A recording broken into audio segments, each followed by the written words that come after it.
Conscious मंडळी आहे, जी जागरूक मंडळी आहे, जी बुद्धिजीवी मंडळी आहे, जी उद्या समाजाचा कोणत्याही प्रकारचा सामाजिक असो, आर्थिक असो, धार्मिक असो, कोणतेही राजकीय असो नेतृत्व करणार आहे, त्यांनी या मुद्द्यांना दुर्लक्षित करण्याचा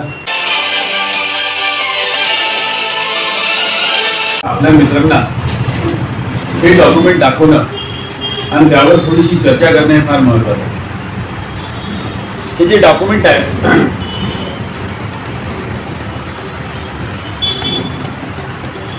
सेन्सस ऑफ इंडिया,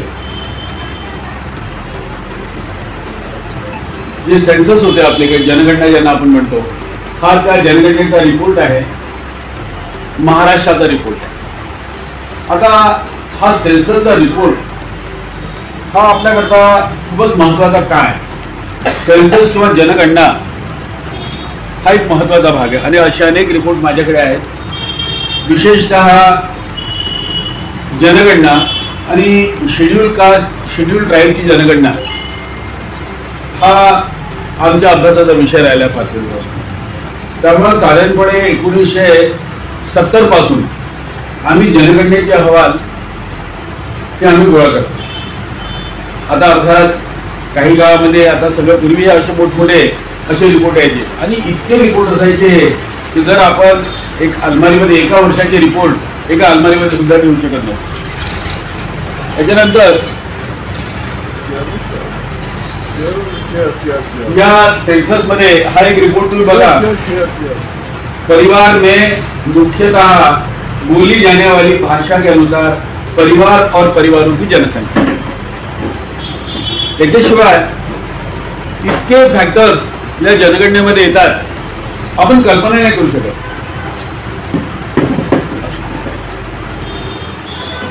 आता 30 तारखेला मोदी सरकारने जातीवार जनगणनेची घोषणा केली. मला असं वाटत होतं की आंबेडकरी लोक या घटनेला फार गंभीरतेने घेतील, पण काही करतील. कारण मला तर असं वाटत होतं खास करून बसपाचे लोक हे तर पुढाकार घेतील जास्त, कारण जिसकी जितनी संख्या भारी उसकी उतनी भागीदारी हा नारा लोकप्रिय करण्यामध्ये बसपाचा मोठा महत्वाचा भाग आहे. आणि जिसकी जितनी संख्या भारी उसकी उतनी भागीदारी हा नारा विशेषतः ओबीसी जनसंख्येला लक्षात घेऊन मंडल कमिशनच्या आंदोलनात आला होता. पहिल्यांदा काका कालेक्टर कमिशन, नंतर मंडल कमिशन, ज्याला आपण ओबीसी किंवा मागास वर्ग आयोग म्हणतो. Socially and economically backward class, आपल्या संविधानाने जे अनेक भाग केले आहेत लोकांचे संवैधानिक दृष्टीनं, त्याच्यामध्ये schedule caste, schedule tribe, Jain आणि सामाजिक आणि शैक्षणिक दृष्ट्या मागासलेले असे 3 प्रमुख भाग आहेत. आणि आता संविधानामध्ये एक नवीन भाग केलेला आहे की आर्थिक दृष्ट्या मागासलेला भाग. ओबीसीना आपण ओबीसी म्हणतो, आपण ओबीसीना आपल्या सर्वसामान्य भाषेत अदर बॅकवर्ड क्लासेस म्हणतो, पण त्याची संवैधानिक जी व्याख्या आहे ती socially and educationally backward class आहे. आणि विशेषतः या सोशली आणि इकॉनॉमिकली बॅकवर्ड क्लास, सोशली आणि एज्युकेशनली बॅकवर्ड क्लास याचं राजकारण हे देशाचं प्रमुख राजकारण आहे. यावेळेस जेव्हा 30 एप्रिलला बीजेपी किंवा आता भारत सरकारने जी घोषणा केली त्याचे दूरगामी परिणाम आहे आणि त्याच्यावर सगळ्यात जास्त परिणाम जे आहे काँग्रेसकडून त्याच्या प्रतिक्रिया म्हटल्या. काँग्रेसचे मुद्दे भाजपानं चोरले. राहुल गांधींचा मुख्य जो मुद्दा होता यावेळेस आणि गेल्या अनेक दशकांपासून तो होता, म्हणजे ज्याला असं म्हणता येईल किंवा गेल्या जेव्हापासून राहुल गांधी हे आता सक्रिय राजकारणामध्ये भाग घेतला आहे तेव्हापासून त्यांनी ओबीसीची जनगणना व्हावी आणि 50% बॅन हा काढण्यात यावा या त्यांच्या 2 प्रमुख मागण्या होत्या. आणि त्याकरता त्यांनी प्रत्येक त्या गोष्टीने केलं. आणि अचानक बीजेपी सरकारने आतापर्यंत जातवार जनगणनेचा विरोध केला, पण 30 एप्रिलला त्यांनी एकदम टर्नआउट केलं. जेव्हा राहुल गांधींचा विरोध झाला तेव्हा संसदेमध्ये फार फार विचित्र बोलण्यात आलं. म्हणजे इतकं विचित्र बोलण्यात आलं आणि इतकं डॅमेजिंग बोलण्यात आलं. म्हणजे आता बीजेपीची जी मंडळी आहे ती नेहमी आपली सीमा सोडून बोलते, किती उर्वळ, किती वाईट, किती अश्लील बोलते हे सांगण्याची गरज नाही. एकाने असं जरी म्हटलं, ते लोकसभेत असं म्हटलं की ज्या राहुल गांधीला त्याची जात माहित नाही, त्याची जात काय त्याला माहित नाही, तो जाती जनगणनेचा पुरस्कार करतो. संघाची भूमिका होती की नाही जातवार जनगणना होऊ नये. नंतर संघाने टर्न केलं. तुम्हाला माहित आहे की आम्ही समता संघात एक बुलेटिन काढलं होतं. ज्यावेळेस नागपूरला ही सगळी मंडळी आली होती त्यावेळेस मी बुलेटिन काढलं होतं. तुमच्या लक्षात झालं की मी तुम्हाला ते लक्ष आणून देईल. आणि त्याच्यामध्ये संघाची भूमिका जी आहे ती सगळी मंडळी तिथं आम्ही जातीनिहाय जनगणनेचा विरोध करतो अशी संघाची भूमिका होती. आणि असं म्हणणं होतं म्हणजे संघाचं आणि बीजेपीचं किंवा जातनिहाय जनगणना ही देशामध्ये जातीय वैमनस्य किंवा जातीभेद किंवा जातींमध्ये विद्वेष पसरवेल म्हणून आम्हाला ही संकल्पना मान्य नाही. भूमिका घेतली सगळीकडे. जेव्हा म्हणजे आता तुम्हाला मंडळ आयोगाचा लढा माहिती आहे, त्या मंडळ आयोगाच्या लढ्याविषयी किंवा त्याच्याविषयी मी त्या पार्श्वभूमीवर जात नाही. पण ज्यावेळेस असं लक्षात आलं किंवा समाजातल्या सगळ्या स्तरांमधून जातीनिहाय जनगणनेची मागणी होते आहे, तेव्हा संघाने आपली भूमिका बदलली आणि ते म्हणाले किंवा तुम्ही जातीनिहाय जनगणना करता तर करा, पण त्याचा उपयोग राजकीय कामाकरता करू नका. त्याचा उपयोग तुम्ही जो करा तो हे याच्याकरता करा किंवा मागासलेपणा किती आहे हे बोलण्याकरता करा. आता त्याच्यामुळं जे काही थोडी मोठी राजकीय जाणीव ठेवतात, ज्यांना थोडे पॉलिटिकल थोडंसं सेन्स आहे किंवा जाणीव आहे, ते लोक जनगणनेच्या मुद्द्याला टाळू शकत नाही. आणि टाळू नये, कारण की जनगणनेचा मुद्दा हा इतका क्रुशियल, इतका नाजूक आणि इतका महत्वाचा आहे की जर समजा जे काही लोक सक्रिय राजकारणात आहेत ते जर याच्याविषयी अज्ञानात असले तर असं समजायचं की त्यांना पॉलिटिकल कॉन्शियसनेस नाही, त्यांना राजकीय जाणीव नाही, राजकारणाचं त्यांना अपकड समजत नाही. त्यामुळे सेन्सस जनगणना हा राजकीय कार्यकर्त्यांचा आणि जे सामाजिक कार्यकर्ते आहेत त्यांचा एक महत्वाचा मुद्दा देखील झाला पाहिजे. आणि एक कशामुळे आपल्या इकडे भारतामध्ये थोडस जनगणनेची जो इतिहास आहे तो इंग्रजांच्या काळात सुरू. साधारणपणे असं मानलं जाते की भारताची समग्र अशी जनगणना ही 1881 मध्ये झाली. पूर्वी आपल्या इकडे जनगणना नावाचा किंवा सेन्सस नावाचा हा प्रकार आपल्या भारतात नव्हता. हा 1881 मध्ये भारतात पहिली समग्र जनगणना झाली असं मानलं जाते. पण त्याच्या आधी जनगणना झालेल्या आहे, म्हणजे अगदी 1871, 75 म्हणजे अशा अनेक 2-3 जनगणना झाल्या आहेत, पण त्याच्यामध्ये समग्र नव्हतं. ब्रिटिश इंडिया आज आपला भारत जगाचा म्हणजे आता पाकिस्तान किंवा बांगलादेश असा म्हणजे पूर्ण ब्रिटिश इंडिया होता. याची समग्र जनगणना ही 1881 मध्ये झाली.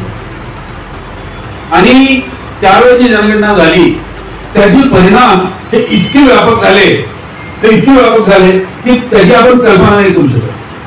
त्याचे 1-2 परिणाम मी तुम्हाला सांगतो. जेव्हा जनगणनेचे आकडे आले तर त्याचा एक परिणाम हा झाला की त्याच्यामध्ये हे कळालं की या ब्रिटिश इंडियामध्ये मुसलमान किती आहेत आणि ज्यांना हिंदू म्हटलं जाते ते हिंदू किती आहेत.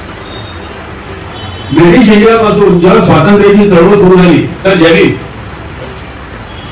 त्यावेळेस पहिला मुद्दा हा आला किंवा ही जी राज्य सत्ता आता पुढे येईल त्याच्यामध्ये कोणाची किती हिस्सेदारी असेल. आणि त्याच्यामध्ये हिंदूंची हिस्सेदारी, मुसलमानांची हिस्सेदारी आणि बाकी धर्म अवलंबणाऱ्या लोकांची हिस्सेदारी किती असावी याची हा एक मुद्दा महत्वाचा दिला.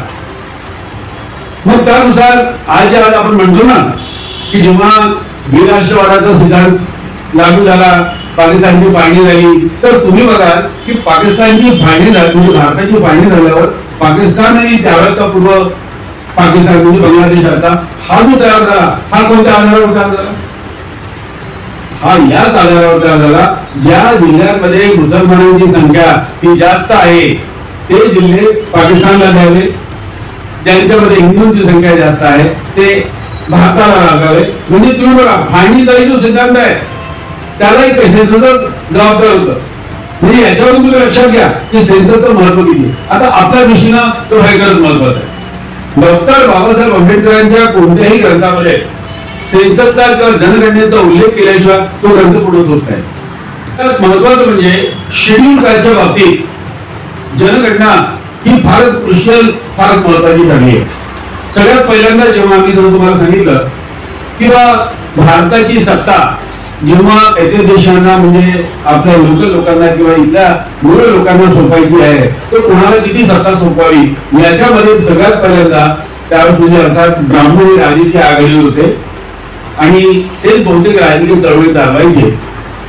तर त्यांनी हा सिद्धांत मांडला की बा आम्ही जे हिंदू आहोत ते लोकसंख्येमध्ये सर्वाधिक आहोत. त्यामुळे भारताची जेव्हा सत्ता सोपवली जाईल त्यावेळेस हिंदूंना हे झुकतं माप दिलं गेलं पाहिजे. त्यावेळेस आगा खान हे मुसलमानांचे पुढारी होते. त्यांनी पहिला आक्षेप नोंदवला इंग्रजांकडे. त्यांनी आक्षेप काय नोंदवला की बा ज्या लोकांना हे लोक हिंदू म्हणतात त्याच्यामध्ये एक असा वर्ग आहे की ज्यांना ज्यांच्याशी अस्पृश्यता पाळतात त्यांना जेवढं देऊ देत नाही, त्यांना स्पर्श करत नाही, त्यांना आपल्या सार्वजनिक पानगटात पाणी देऊ देत नाही, मग ते लोक हे हिंदू कसे. आणि यातून एका सिद्धांताची निर्मिती झाली ज्याला बाबासाहेब म्हणतात म्हणजे काँग्रेस म्हणतात की आर पार्ट अपार्ट. म्हणजे आम्ही हिंदूंचा भाग नाही आहोत. अर्थात याची वैचारिक मांडणी आपल्याला बरेच विस्ताराने करता येईल. पण जर आम्ही हिंदू आहोत तर मग आम्हाला हिंदू लोक समान वागणूक का देत नाही. महाराष्ट्र सत्याग्रह, महाराष्ट्र आंदोलन 27 मध्ये सुरू झालं. 14 मार्च 1927 ते आपण बघतो की 25 डिसेंबर 1927 महाराष्ट्र सत्याग्रह. त्याच्यानंतर महाडमध्ये कशाकरता भांडण झालं तुम्हाला माहिती की सर्वसामान्यपणे सार्वजनिक पाणवठ्यावर पाणी पिण्याचा हक्क हा अस्पृश्यांना आहे की नाही इतका सोपा प्रश्न. दुसरं आंदोलन झालं ते झालं नाशिकचा काळाराम मंदिर सत्याग्रह 1930. तिथे काय होतं, अरे वा आम्ही हिंदू आहोत, जसा तुमचा देव राम आहे तसा आमचाही देव राम आहे, मग आम्हाला त्या रामाचं दर्शन घेण्याला कारण नाहीये. त्याच्यावर काय आंदोलन आणि तिथेही प्रचंड प्रकारचा विरोध करावा लागला. म्हणजे आता अर्थात समता संकलाची मंडळींच्या आंदोलनात फार मोठ्या प्रमाणात त्यांनी भाग घेतला. तर इतिहास फार म्हणजे काळाराम मंदिराचा जो इतिहास आहे तो फार वाईट आहे. म्हणजे आपली मंडळी अशी खाली झोपायची आणि हे जे बडवे आहेत, ब्राह्मण आहेत, जे स्वतःला उत्सव ते तोडून तिकडे जायचे पण यांना मंदिरात प्रवेश होत. मग बाबासाहेबांनी त्या काळाराम मंदिर प्रवेशाच्या आंदोलनाला ब्रेक दिला. ते म्हणाले की ठीक आहे, जर तुम्ही आम्ही म्हणतो किंवा आम्ही हिंदू आहोत, आम्हाला सार्वजनिक पाणी भरून द्या, तुमचा देव तो आमचा देव तुम्ही यालाही मानत नाही, तर आता याचा अर्थ असा की आम्हाला त्या हिंदूंपासून फारकत घेऊन आम्हाला वेगळ्या प्रकारे मार्गक्रमण करावं लागेल. आणि त्याला तुम्ही योगल्यावरती जे आपण धर्मांतराची घोषणा म्हणतो की मी हिंदू म्हणून जन्माला आलो तरी मी हिंदू म्हणून मरणार नाही, ही जी घोषणा योगलेली आहे 35 मध्ये एक इतिहास बघा. त्याच्यामुळं जी आगा खाननी जी मागणी केली होती किंवा ज्यांना हिंदू म्हटलं जाते पण जे हिंदू नाही आहेत त्यांची जनगणना वेगळी व्हावी, ते वर्ग आयडेंटिफाय करावे, ते कोण आहेत अस्पृश्य, त्यांचे कॅरेक्टरिस्टिक्स किंवा त्यांचे काय म्हणजे विशेष मुद्दे काय याच्यावर गणना केली जावी, हा असा एक मुद्दा इतिहास झाला. आणि त्यावेळेस आपल्या समाजाला डिप्रेस क्लासेस म्हणायचे आणि आदिवासींना ॲबोरिजिनल्स म्हणायचे. डिप्रेस क्लासेस, ॲबोरिजिनल क्लासेस हे दोन वर्ग हे वेगळे याची जनगणना व्हावी अशा प्रकारचा एक विचार त्यावर मांडण्यात आला. आणि सगळ्यात पहिल्यांदा 1891 मध्ये याची सुरुवात झाली आणि हळूहळू याच्यामध्ये लक्षात आलं की शेड्यूल कास्ट, शेड्यूल ट्राईब यांची लोकसंख्या फार मोठी आहे, म्हणजे कलाटी मिळाली. आता बघा बाबासाहेबांच्या ग्रंथांमध्ये 3 वर्ग मिळतात, schedule caste, depress classes, aboriginal classes आणि तिसरा वर्ग म्हणजे क्रिमिनल ट्राईब, ज्यांना आज आपण विजय एनटी म्हणतो. मुलं जरी एनडीचे जरी विजयमध्ये येत नसले विमुक्त त्यांनी भटक्यात झाला. हा जो वर्ग होता ज्याला क्रिमिनल ट्राईब म्हणतात, हा क्रिमिनल ट्राईब ज्यांना आपण पारधी वगैरे जे आता आपण बघतो ते लोक, हे सगळे लोकांना यांचा एक वेगळा वर्ग ज्यांना ब्रिटिशांच्या काळामध्ये गुन्हेगार जमाती म्हणून संबोधण्यात येत होतं, हा एक वर्ग. आता 3 वर्ग झाले डिफरन्स क्लासेस किंवा ज्यांना आपण पदवी समाज संपूर्ण म्हणतो त्याच्यामध्ये 3 वर्ग झाले. एक अनुसूचित ज्या डिफरन्स क्लास म्हणजे शेड्यूल कास्ट किंवा अस्पृश्य, दुसरे एबोरिजिनल म्हणजे आदिवासी आणि तिसरे क्रिमिनल ट्राईबचे विमुक्त वाटतो. आता या 3 जातींच्यावर एक कॉन्सन्ट्रेशन झालं की यांची जनसंख्या किती आणि हा प्रश्न म्हणून तेच म्हणतो की जे ज्यांना आंबेडकर राजकारणाविषयी एबीसीडी माहिती करायची असेल त्यांच्याकरता कास्ट सेन्सस फारच महत्वाचा आहे. आणि याच्यामध्ये एक जेव्हा हा प्रश्न आला किंवा जेव्हा तुम्ही बघाल जेव्हा डॉक्टर आंबेडकरांची जी पुस्तकं बघाल विशेषतः दांडेचे जर हे तुम्ही बघाल तर अस्पृश्य म्हणजे 1000 मिनिटं बघा तर तुम्हाला तेच दिसेल पूर्ण सेन्सर दिसेल कशामुळे अस्पृश्य ठरवले काय झालं त्यांची 10 मापदंडांच्या आधारे अस्पृश्य ठरवण्यात आले. आणि मग जर हे अस्पृश्य पुरुषांपेक्षा वेगळे आहेत तर मग यांना राजकारणामध्ये वेगळा सहभाग का नाही आणि यांना वेगळा सहभाग पाहिजे म्हणजे राजकीय सहभाग पाहिजे. आणि त्याच्यामधून जर तुमचं आंदोलन सुरू झालं म्हणजे एकदम सुरुवातीपासून साऊथ बोरो कमिटी पासून तर पुणेकरांपर्यंत हे जे पूर्ण राजकारण सुरू झालं त्याचा आधार जे होता की जर डिफरन्स क्लासेस मध्ये अस्पृश्य हे पुरुषांकरता वेगळे आहेत तर मग यांना सत्तेमध्ये वेगळा सहभाग का नाही. आता आमची अडचण अशी आहे की पुणेकरांना डिनाऊन्स का केला आणि पुणेकरांना का स्वीकारला नाही याच्यावरच आंबेडकरांची जी विचार म्हणतात ते अडकून राहिले. जो परिणाम झाला आपल्या राजकारणावर याच्याविषयी तेवढे आपण दखल घेतली नाही. याच्यामध्ये एक सगळ्यात महत्वाचा जर कोणी माणूस असेल तर तो आहे विठ्ठल रामजी शिंदे. गुरुवर्य विठ्ठल रामजी शिंदे हा सगळ्यात महत्वाचा माणूस आहे ज्यांनी याचा सगळ्यात अधिक व्यवस्थित उपयोग केला. अर्थात राजकीय उद्देश नव्हता त्यांचा. भारतीय अस्पृश्यतेचा प्रश्न हा आपला पहिला ग्रंथ आहे. म्हणजे बाबासाहेबांना जे आदरणीय होते बाबासाहेबांच्या जातीवर लिहिण्याच्या आधी भारतीय अस्पृश्यतेचा प्रश्न हा एक सगळ्यात महत्वाचा ग्रंथ आहे. आणि ज्यावेळेस आपण त्या वर्गीकरणाच्या निकालाविषयी जेव्हा बोलत होतो त्याचा मी उल्लेख केला तो ग्रंथ तुम्हाला कधी दाखवले जाते. या ग्रंथामध्ये सगळ्यात पहिल्यांदा ज्यांना अस्पृश्य समजलं जाते त्यांची लोकसंख्या किती आहे हे दाखवण्याचा प्रयत्न त्या काळच्या जनगणनेनुसार विठ्ठल रामजी शिंदेनी केला आणि पूर्ण भारत अवाक झाला. म्हणजे साधारणपणे एकूण भारताच्या लोकसंख्येच्या एकूण म्हणजे हिंदू मुसलमान सगळे धरून यांच्या एकूण लोकसंख्येच्या शेड्यूल कास्ट ज्यांना अस्पृश्य म्हटलं जाते हे साधारणपणे 1/5 आहे. 20% आहेत. म्हणजे दर 5 माणसापैकी 1 म्हणून याला अस्पृश्य समजलं जाते. एवढी मोठी भारतामध्ये अस्पृश्यांची लोकसंख्या आहे हे पहिलं सिद्धांत विठ्ठल रामजी शिंदेनी मांडलं. आणि त्याच्यामध्ये परिवर्तन झालं की ज्यामुळं जर समजा 5तला 1 माणूस असेल तर याच्याकडे तुम्हाला लक्ष द्यावं लागेल किंवा नाही. काँग्रेसची धोरणं बदलली. जे काँग्रेस पूर्वी त्यांच्या राष्ट्रीय संमेलनामध्ये सामाजिक मुद्दे घ्यायला तयार नव्हतं. इव्हन टिळकाच्या काळात जेव्हा ही जी मुस्लिम मंडळी होती आगरकर वगैरे यांनी सामाजिक एकतेकरता जी काही परिषदा बनवल्या त्यांना उद्ध्वस्त केलं होतं. ती मंडळी पुन्हा व्हावी आणि त्याच्यामध्ये गांधींचा जो अस्पृश्यांच्या विषयीचा जो कळवळ आहे त्याचे मूळ रूट याच्यामध्ये आहे की तेव्हा कळालं की दर 5 माणसापैकी 1 माणूस हा शेड्यूल काढला. राजकीय आणि त्यावेळेपासून आता जेवढ्या आता आपल्याला साधारणपणे विचारा आपल्या राजकीय पक्षामध्ये काही फळ्या असतात शेड्यूल कास्ट आघाडी दलित आघाडी ही आघाडी ती आघाडी याची सगळे रूट कॉल त्याच्यामध्ये आहेत कारण की या वर्गाला आयडेंटिफाय करणं हे फार महत्वाचं होतं. आणि मग ब्रिटिशांनी हे धोरण स्वीकारलं किंवा शेड्यूल कास्टची वेगळी जनगणना केली जाईल. रिपोर्ट झाले आणि त्या आधारावर म्हणजे जे आपण पुढे करणार आणि जे आपण सगळ्याची आपली राजकीय वाटणी नाते जे आपल्या राखीव मतदारसंघाची जी कन्सेप्ट आहे त्यालाही आधार होत आहे किंवा कोणत्या मतदारसंघामध्ये किती लोक जास्त आहेत ते मतदारसंघ राखीव करायचे आणि आपण एका राखीव मतदारसंघातच राहतो त्यामुळे तुम्हाला त्याची कल्पना आहे. विठ्ठल रामजी शिंदेच्या या विचारापासून हा जो शेड्यूल कास्टचा शेड्यूल ट्राईबचा या 2च वर्गांची जनगणना वेगळी व्हायला लागली. आणि जसं मी तुम्हाला सांगितलं की यांचे वेगळे टेबल्स यायला लागले.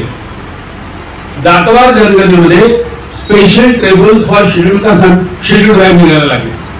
तुम्हाला आश्चर्य वाटेल की ज्या मागे जनगणना झाल्या साधारणपणे आता 2011 पासून हा प्रकार बंदच आहे पण जरी आपण 2011 ची जनगणनेची शेवटची जनगणना झाली कारण मागेच्या वेळेस ते असल्यामुळे 2020 ला जनगणना झाली नाही आपल्या कोरोना म्हणून त्याच्यामध्ये तुम्हाला आमच्या लष्करी बागेमध्ये शेड्यूल कास्टची किती मंडळी आहे, महार किती आहे, सांबार किती आहे, मातंग किती आहे, यांची तुम्हाला परिवार निहाय माहिती ही स्पेशल टेबल हा शेड्यूल कास्ट आणि शेड्यूल ट्राईब मध्ये मिळते. आणि त्यावेळी मी घरी आता हा शेड्यूल दोनच ग्रंथ आणले, असे 20-25 ग्रंथ माझ्याकडे आहेत. मी तुम्हाला ती एकूण एक माहिती देऊ शकतो की नेमक्या या लष्करी भाग वस्तीमध्ये किती कुटुंब मानांची आहेत. एवढी बारीक सारीक जनगणना या कास्ट सेन्ससवर व्हायची. शेड्यूल कास्ट आणि शेड्यूल ट्राईब या दोनच वर्गाकडे.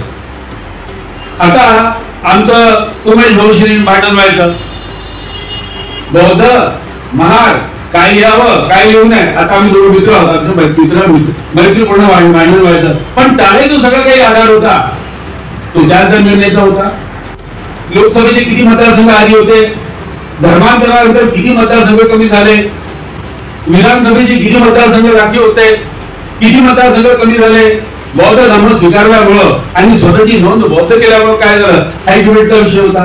त्यामुळे लक्षात ठेवा की कास्ट सेन्सस जातीनिहाय जनगणना हा अत्यंत राजकीय दृष्टीने अत्यंत महत्वाचा आणि कळीचा मुद्दा होता. अर्थात त्याच्याबरोबर असं फक्त असं म्हणता येत नाही की हा फक्त सेन्सस म्हणजे जात आणि त्यांना पॉलिटिकल किती रिप्रेझेंटेशन द्यावं एवढं नाही. सेन्सस हा फार व्यापक विभाग.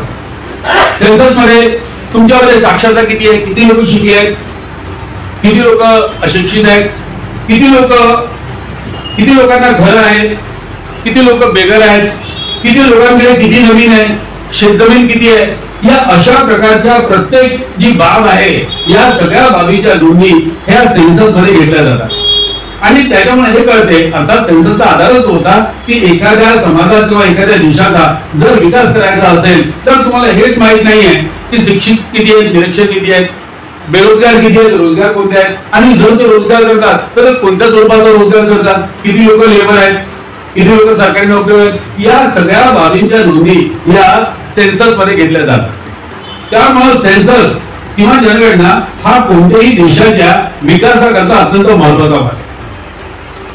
आपण फक्त राजकीय दृष्टीने विचार करता कामा नये, हा महत्वाचा भाग आहे. आणि त्यामुळे एक नवीन प्रश्न निर्माण झाला की शेड्यूल कास्ट आणि शेड्यूल ट्राईब यांची जनगणना होते, यांना एक विशेष वर्ग म्हणून मान्यता देण्यात आली.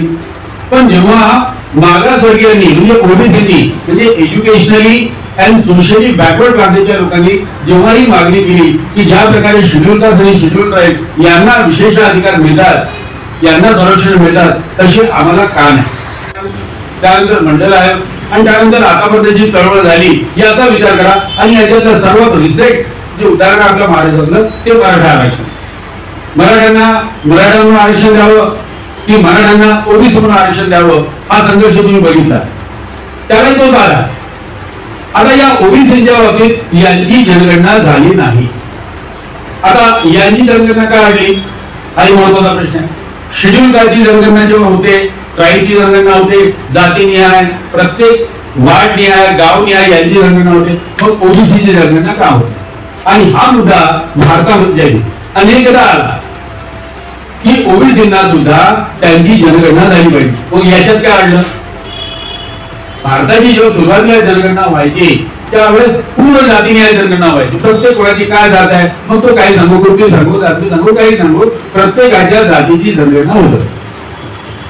1930 पर्यंत म्हणजे 31 रिपोर्ट आहे तेव्हापर्यंत संपूर्ण भारतातल्या जातींची जनगणना ही माहिती आहे. आता उदाहरणार्थ आपण म्हणू किंवा कानांकडे उत्तर प्रदेश, बिहार या दोन राज्यांमध्ये शेड्यूल कास्टची लोकसंख्या सगळ्यात जास्त आहे. कानांकडे म्हणजे जाटवांपासून सगळ्या जाती धरल्या, सगळ्या शेड्यूल कास्टच्या जाती धरल्या तर युपी मध्ये आपण असं म्हणतो किंवा साधारणपणे 18% लोकसंख्या ही अनुसूचित जातींची आहे. थोडंफार कमी जास्त होऊ शकेल. आणि त्यामुळं बिहारमध्ये युपी मध्ये सगळ्यात जास्त जनसंख्या आहे. एक म्हणजे अशी बाब अशी होती की बसपामध्ये महारांचा विरोध हा नेहमीपासून होता. कशामुळे होतो, काय होतो ते त्या पक्षाची आहे. काहींच्या ते भाजप ऐकलं आहे, त्याच्यामुळे ते रागा कोणाले की तुम्ही महामंडळी काय समजता, तुमची लोकसंख्या किती आहे. तुमची लोकसंख्या ही पूर्ण भारताच्या लोकसंख्येच्या 1% आहे आणि शेड्यूल कास्टच्या लोकसंख्येच्या 6% आहे. आता म्हणजे ज्याला काय वेगळ्या प्रकारे त्या पॉलिटिकल संदर्भामधून ज्या त्यावेळेच्या कथित आंबेडकरी लोकांच्या अंदर विरोध केला असेल त्याच्यामधून, पण लक्षात घ्या हा माणूस कोण होता, हा कुठून आला, देहरादूनला कोण होता तो, म्हणजे जिथं ज्या म्हणजे नोकरीमध्ये सगळ्या प्रकारचे रेकॉर्ड ठेवले जातात तिथं देहरादून मध्ये काम करणारा माणूस मग पुढे पुण्याला आला आणि त्याला पूर्ण देशाच्या जातनिहाय जनगणनेची किंवा जातीची फार सगळ्यात चांगली माहिती होती आणि त्यामुळे त्यांनी तो प्रश्न उपस्थित केला. म्हणजे त्याचं जे संपूर्ण राजकारण जे होतं ते इतकं तंतोतंत आणि शास्त्रीय स्वरूपाचं होतं की प्रत्येक राज्यामध्ये किती लोकसंख्या कोणाची आहे, बहुजनवाद हा जो निर्माण झालेला आहे, आपण फक्त टेक्निकल बाबी पाहतो पण याच्या मागे लोकसंख्येचा आधार किती आहे, ज्याचा सगळ्यात सुंदर जो अभ्यास होता तो कमीत कमी आंबेडकर लोकांमध्ये बाबासाहेबांच्या नंतर फक्त कायशाळमांना होता. आणि त्यामुळं या महाराष्ट्रात किंवा युपी मध्ये किती लोकसंख्या आहे याचा फार महत्वाचा मुद्दा होता. पण आपला मूळ मुद्दा राहिला की जेव्हा जनगणनेमध्ये जातीनिहाय जनगणनेमध्ये जेव्हा सगळ्या या आणि शेड्यूल जाती जनगणना व्हायची मग इतरांची संख्या का नाही. आता आपल्याला माहिती आहे 100% आम्ही आता जेव्हा बराचसा अभ्यास करतो तेव्हा सगळ्यात जास्त ब्राह्मण कोणत्या राज्यांमध्ये आहेत, उत्तर प्रदेश आणि बिहार सगळ्यात जास्त ब्राह्मण आहेत, विशेषतः उत्तर प्रदेशमध्ये सगळ्यात जास्त आहे. मी अनेकदा सांगितलं जसं आपल्या इकडे उत्तर नागपूर आपल्या वस्त्या आहेत ना तशाच प्रकारे लखनौमध्ये किंवा कानपूरमध्ये तुम्हाला ब्राह्मणांच्याच वस्त्या मिळतील. दर्गाबारांचं ब्राह्मण आर्यावर्त ज्यांना काय म्हणायची की आर्यावर्त त्यांच्यामध्ये सगळं आणि त्याच्यामध्ये ब्राह्मणांची लोकसंख्या किती आहे, यादवांची लोकसंख्या किती आहे याचं जे आज आपण प्रोजेक्शन बघतो ते तंतोतंत नाही, ते प्रोजेक्शन आहे. म्हणजे 1931च्या जनगणनेमध्ये जी या सगळ्यांची जातीनिहाय जनगणना झाली त्यांना आम्ही प्रोजेक्ट करतो किंवा लोकसंख्येमध्ये 1% वाढ झाली तर यादवांच्या लोकसंख्येमध्ये 1% झाली असावी, ब्राह्मणांच्या लोकसंख्या इतकी होती 1931 मध्ये आता इतकी एवढीच आहे. हे आपण प्रोजेक्शन करतो म्हणजे पुढे यायला करतो पण तंतोतंत नव्हतं. ज्या जनगणना व्हायच्या देशामध्ये त्या जातीनिहाय व्हायच्या. मग 40 मध्ये का नाही झाली, 50 मध्ये का नाही झाली, 60 मध्ये का नाही झाली आणि आता 30 एप्रिलला प्राईम मिनिस्टरनी घोषणा केली की आम्ही जातीय जनगणना करू. आता राहुलजींनी प्रश्न विचारला केव्हा करणार, घोषणा केली तुम्ही करणार केव्हा, आता तो प्रश्न द्वार करून पूर्ण राजकीय संघर्ष आता होईल. पण इथं तुमच्या लक्षात आला 30 पासून जातनिहाय जनगणना देशातली कोण किती झाली ही जनगणना झाली नाही. आज जे काही आपण आकडे सांगतो की इथं ओबीसीची एवढी लोकसंख्या आहे यांची हे फक्त प्रोजेक्शन आहे 30च्या जनसंख्येच्या आकड्याने. का नाही झाली त्याला एक आहे 1930च्या नंतर 1940 जनगणना ही 1940 होती आणि तुम्हाला लक्षात असेल की 1940चा काळ हा महायुद्धाचा काळ. पहिलं महायुद्ध संपलं, दुसरं महायुद्ध सुरू झालं. साधारणपणे असं म्हणतात की 45 पर्यंत तरी महायुद्ध सुरू आणि या काळामध्ये ज्यावेळेस संपूर्ण जगामध्ये विश्वयुद्ध सुरू आहे त्यावेळेस जी अशा प्रकारची जनगणना करणं हे कठीण झालं. तसं आता कोरोनामध्ये जनगणना नाही झाली. 2021 ची जनगणना काय टाळली आपण, पूर्ण हो कारण ज्यावेळेस संपर्काला जबाबदारी नाही आहे तर ती टाळली तर तशाच प्रकारे तिथं टाळण्यात आली आणि मग 1940 ची 41 ची जनगणना टाळण्यात आली आणि मग स्वातंत्र्याचा वेळ आला आणि त्या घडामोडीमध्ये ती जनगणना बाजूला पडली आणि त्याच्यानंतर जे सरकार आलं त्यांनी जातनिहाय जनगणनेवर बंदी आहे. याच्यावर आम्ही बरंच काही लिखाण वगैरे केलं आहे की जातनिहाय जनगणना काय आणि त्याच्यामध्ये सगळ्यात महत्वाचा मुद्दा हा होता की जी सवर्ण मंडळी आहे त्या सवर्ण मंडळींनी जातनिहाय जनगणनेचा विरोध केला. संघाने जातनिहाय जनगणनेचा विरोध केला आणि आता पर्यंत म्हणजे 30 एप्रिल पर्यंत जातनिहाय जनगणनेला कडवा विरोध आहे संघाचा. पण आता त्यांची भूमिका बदलली. का बदलली, कशी बदलली हा नंतरचा भाग आहे पण त्यांची भूमिका बदलली. पण आता ओबीसी म्हणून वेगळी नव्हे तर संपूर्ण लोकांची संपूर्ण भारतीयांची 1930च्या जनगणनेमध्ये प्रत्येक व्यक्तीची जनगणना व्हायची तशी आता जनगणना होईल आणि त्याचे जे आकडे येतील त्यावेळेस तुम्हाला खरी माहिती मिळेल किंवा आपल्या समाजामध्ये भारतीय समाजामध्ये हा समाज जो जातीनिहाय वाटला गेला आहे याच्यामध्ये किती लोक कोण आहेत आणि त्याच्यामुळं मग आपल्याला म्हणता येईल की जितकी संख्या वाढली उतकी भागीदारी. पण याच्यामुळं आता हा राजकीय विषय जरी सोडला तरी विकासाच्या बाबतीत हा जनगणना इतका महत्वाचा. जेव्हा संविधानाने एज्युकेशनली अँड सोशली बॅकवर्ड क्लासला मान्यता दिली मग यांच्या अधिकाराचे मुद्दे आले. काका कालेलकर आले, बोला. जनगणनेचा हा जो विषय आहे आता याच्यामध्ये जी जनगणना होईल, आपल्याला प्रत्येकाला आता या जनगणनेवर जर सरकारने खरोखरच त्या प्रकारे 30 प्रकारे आकडेवारी केली तर आपल्याला हे कळेल की आपल्या नागपुरात नव्हे, महाराष्ट्रात नव्हे तर संपूर्ण देशामध्ये प्रत्येक जातीची लोकसंख्या काय. काका कालकर आयोगाच्या वेळेस ही मागणी झाली, प्रथम बॅकवर्ड क्लास आहे आणि त्याच्यामुळे मग काका कालकरांनी पहिल्यांदा फार म्हणजे ज्याला म्हणते क्रांतिकारी पावलं उचलली, ओबीसीची जनगणना व्हावी याच्याकरता. पण त्यांनी नंतर आपलं एक पाऊल मागे घेतलं. मग नंतर मंडल कमिशन लागू करावं लागलं आणि मंडल कमिशनने प्रपोज केलं की जातीने या जनगणना व्हावी. त्याची अंमलबजावणी झाली नाही आणि त्याच्यामधून हा मंडल कमिशनचा हा जो सगळा जेवढा काही संघर्ष आपल्याला माहित आहे, आपण बहुतेक सगळे सिनियर मंडळ त्याच्यामधून तो संघर्ष निर्माण झाला, त्याच्यातून मग त्याची फलश्रुती झाली आणि मग शेवटी इंदिरा सवाने या जजमेंट मध्ये हा जो मंडल कमिशनने जे निष्कर्ष दिले की ओबीसींना सुद्धा हक्क नोकऱ्यांमध्ये दिले जावे, शिक्षणामध्ये दिले जावे, हा हक्क सुप्रीम कोर्टाने मान्य केला आणि त्याच्यामधून मग पहिल्यांदा ओबीसींना शिक्षणात आणि नोकऱ्यांमध्ये आरक्षण मिळालं. पण तिथं सुद्धा एक म्हणजे मेक इंदिरा सवानीच्या केसमध्ये सुप्रीम कोर्टाने घालून दिली ते म्हणजे 50%. एकूण जे आरक्षण असेल ते 50% असेल. म्हणजे शेड्यूल कास्ट, शेड्यूल ट्राईब आणि ओबीसी यांना 50%च्या वर आरक्षण देता येणार नाही. ईडब्ल्यूचं जेव्हा आरक्षणाला 10% वाढवलं, सुप्रीम कोर्टाने मंजुरी दिली, 60% झालं. पण तरी सुद्धा ज्या देशामध्ये आपण जसं म्हणतो 85 जो फॉर्म्युला आहे किंवा 15% सवर्ण आहे, 85% बॅकवर्ड आहेत, मग यांना 85% लोकांना 50%वर का अडवलं आणि मग याच्या प्रकारे आरक्षणाची एक वेगळी सुरुवात झाली. पण या सगळ्यांचे आधार काय आहेत? जनगणना.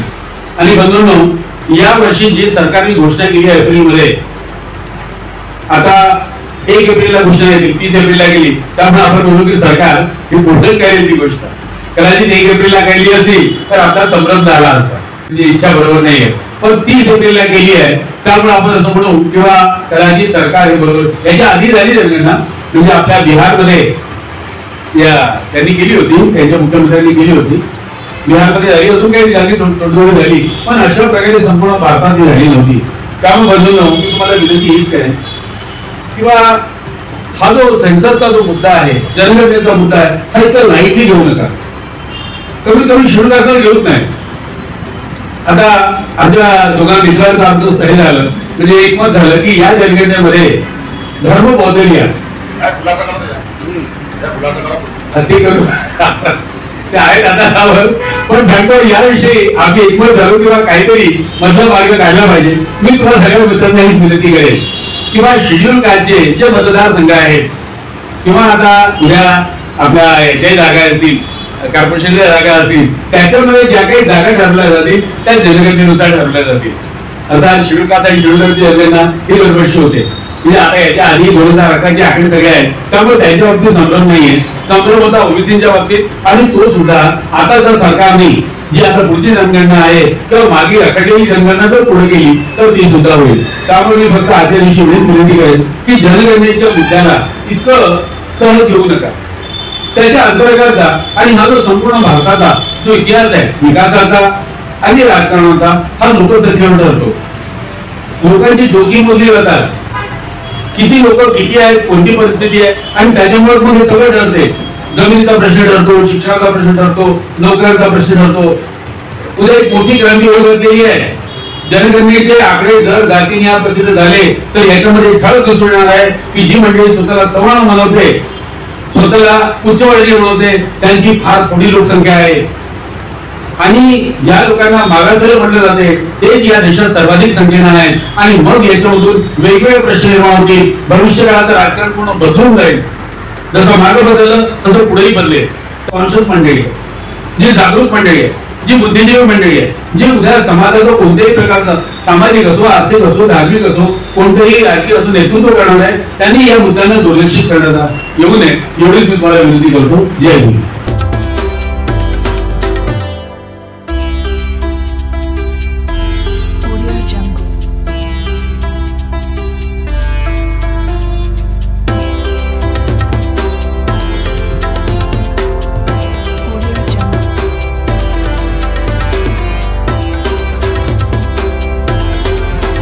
नमस्कार दोस्तों, हमारे न्यूज चैनल न्यूज इंडिया को लाइक कीजिए, शेयर कीजिए, अनसब्सक्राइब कीजिए. हम मिलेंगे फिर। धन्यवाद।